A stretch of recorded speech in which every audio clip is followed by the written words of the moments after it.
Okay, let's do another Acid Archives entry. An Acid Archives diary entry. I've been lining these up for a little while now. We're going to talk about maybe a controversial one. A Gift from Euphoria by Euphoria.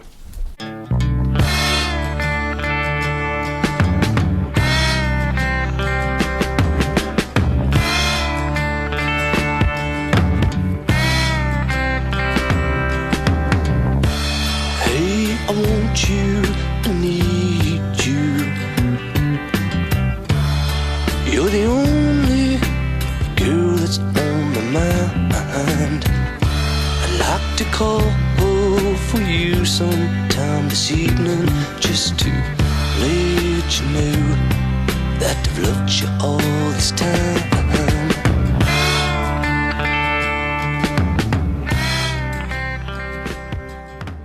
This is only controversial in the fact that there's some duds on this record, and we're starting towards the end of the first track, A1 of Lisa. The schlocky sort of string-centric spoken word, like hyper important. Like they were really going for a real cinematic feel, and I'm talking about Euphoria, their one and only record for Capitol Records. Capitol, as we all know, had some amazing psychedelic rock records in the 1960s. And these two guys, William Lincoln and Hamilton Wesley Watt, these two guys, they had some songwriting chops. They had some accomplishments. Essentially, they were doing stuff before this record. Both were in 4 to 5 different garage bands with 45s that are all rare and tough to find. Really good stuff. And I believe they had a songwriting deal with Capitol Records that resulted in this LP. A rural rock, patchworky amalgamation of different types of psychedelia that I think in the end, I put this on the block to trade or to sell. And I decided to keep it because of the moments that are so good, like we're about to hear. They're in this sort of birdsian country sort of thing, and it goes into just one of the top sipe tracks for me, Did You Get the Letter, which has everything in it you can possibly want. So this is from 1969, and yes, it's like this, but opens this way. Right now it's going to go cut it, and it goes into a... Anyway, it's like one of these deals. You know, like Sun Ra Space is the place. Ambition. These guys had a big contract, big budget for this record. And you can kind of hear it as you go through it. And as I said, these two guys came with a bit of a pedigree. Here it is. You're like, what is this record? Schlocky bluegrass?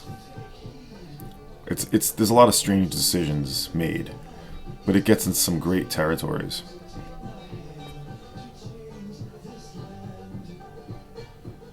Change it.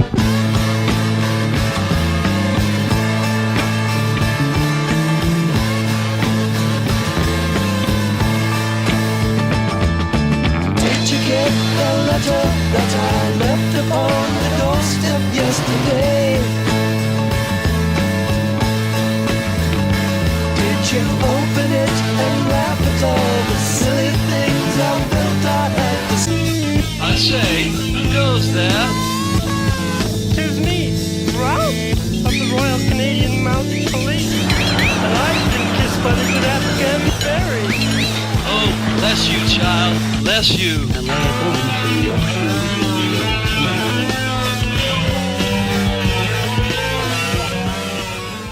Euphoria, formed by these two guys after their various garage projects, had a contract with Mainstream Records that resulted in a couple of 45s, and then compiled on The Gift of Flowers, a record I had, a Mainstream compilation that I passed on to Chris Vinyl Piper.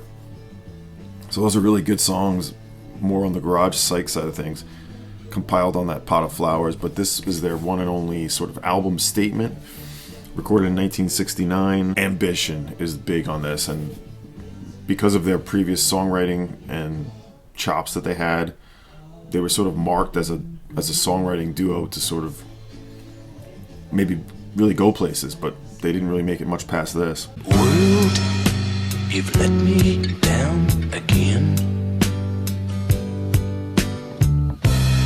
I'll tell them just how bad you've been. I'll run away 'cause you don't care, and find another world somewhere.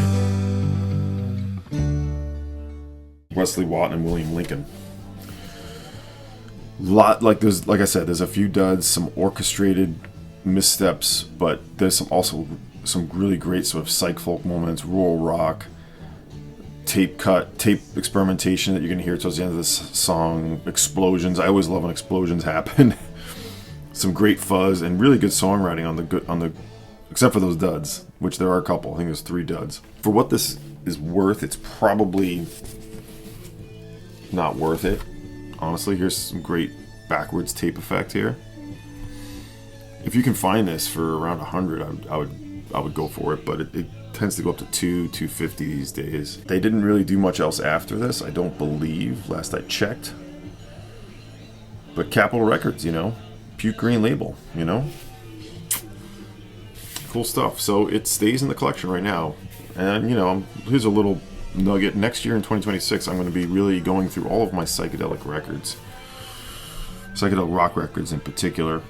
And really reevaluating them. Deciding probably will be things that get sold. There was a time where anything psychedelic rock I just would get. So here's where they certainly are reaching for some ideas here, cutting in, splicing in all this stuff. All right, let's see. Let's go to the Acid Archives Diaries, or the Acid Archives book. Oh, I just flipped to Food, another great Capitol record. I don't have that. I decided I don't need it, but that is also the same era, same label design. I think it's even the same green Capitol label from '69. That's a lot of big fans of that one. Euphoria. Here we go. There's a few different Euphorias probably, yeah. There's a Euphoria out of Milwaukee, which is obscure biker guitar psych. That's a different thing. Okay, it's a pretty long entry for this Euphoria by Aaron Malinsky. A Gift from 1969 Green Label Rarity 2. They talk about the CD reissues. This rare album begs the question, why was Capitol squandering such huge production budgets to create records that no one would ever hear? Capitalizing on psychedelia, I suppose. I suppose it wasn't the world's easiest marketing job. Who would expect the public to latch onto an album that alternates heavily orchestrated dream state music with country rock, with fuzz guitar freakouts, not to mention lyrics that are equal parts spirituality and suicide? Yeah, there's a track just called Suicide. There's nothing else quite like this. The orchestration is as heavy as on the Food and Common People albums, yet both similar styles on Capitol, but sounds completely different. The country songs sound authentic, but also don't really sound like any other country or country rock artist. The fuzz guitar blowouts manage not to sound heavy. The piano playing is equal parts Paul McCartney and honky tonk. The highly disturbing lyrics could either signal the apocalypse or treat suicide as a joke, and either way it's riveting. Either way, most reviews of this album mention lyrics about drugs, but unless I'm totally misinterpreting something, I don't see them. I didn't really mention the lyrical aspect. This is one instance where 2 madmen threw everything they had against the wall, right? And it pretty much all stuck. I don't agree with some of that, like that opening track, and you'll know when you listen to the duds. At its best, this is the kind of record that will remind you why you got into psychedelic music in the first place. There's so much originality, so much willingness to experiment, and so many ideas here that whether it all works or not, it's bound to be a completely fascinating listen. They also had a non-LP 45, a few tracks on A Pot of Flowers, and some unreleased stuff recorded during their spell in Houston, all of it ranging from good to great. So an interesting duo, William Winant, Wesley Watt and William Lincoln. A Gift from Euphoria. That was all Did You Get the Letter that we heard. This is another cool song where they go into this sort of dreamy, soft, like kind of far out folk rock. This is Young Miss Flug. Yeah, Suicide on the Hillside is I think at the end of the track, end of the side. So an interesting one. Again, I'd like to get your thoughts on Gift from Euphoria, their one and only record by Euphoria. on Capitol Records 1969. That's the Acid Archives diary for today.